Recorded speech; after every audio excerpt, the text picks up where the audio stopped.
এই তোমার এই প্রোগ্রামের মাধ্যমে আমি একটা জিনিস জানাতে চাই যে আমি একটা চ্যানেলে গিয়েছিলাম, বাংলাদেশের খুব বিখ্যাত এক দৈনিক পত্রিকাতে আমাকে সাংবাদিক খুব বাজে একটা প্রশ্ন করেছিল যে আপনি নাকি পুরস্কারের জন্য তদবির করেন।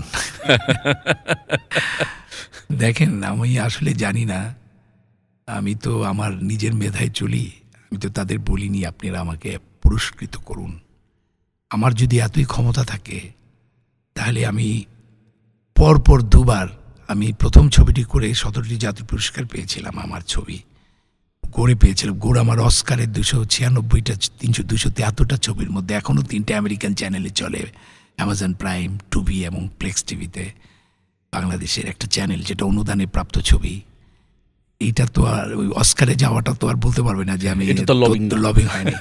তো এখন এটা জানেও না রিমাইন্ডার লিস্ট কি। আমি বললাম বাংলাদেশের বা পশ্চিমবঙ্গের বা অন্য কোনো দেশে আর জানি না এটা পেয়েছে কিনা। ওটা আমাদের, তুমি তো নিজের ছবিতে অভিনয় করেছে, দিট ওয়াজ বাইলিঙ্গুয়াল একটা ফিল্ম, এত অল্প টাকায় দুটো ছবি করার চেষ্টা করেছি। এরপরে আমার একটা ট্রিলজি তো মানুষকে নিয়ে হয়, আমি মাটি নিয়ে করতে চেয়েছিলাম। যেমন আমার গৌড় হচ্ছে একটা ট্র্যাডিশনাল সয়েল না, একটা রিলিজিয়াস সয়েল। একটা গৌড় খুদক, সে তার জার্নির মধ্যে দিয়ে আমি বাংলাদেশটাকে তুলে ধরেছি। মৃত্তিকা মায়া হচ্ছে আমার একটা ঐতিহ্যগত একটা দিক, ট্র্যাডিশনাল সয়েল। আমি আরেকটি সয়েল নিয়ে কাজ করতে চেয়েছিলাম, নিখাই, যেটা এক এক সময় এক এক নাম দিয়েছে। একবার দিয়েছিলাম 25 বর্গ ফুট,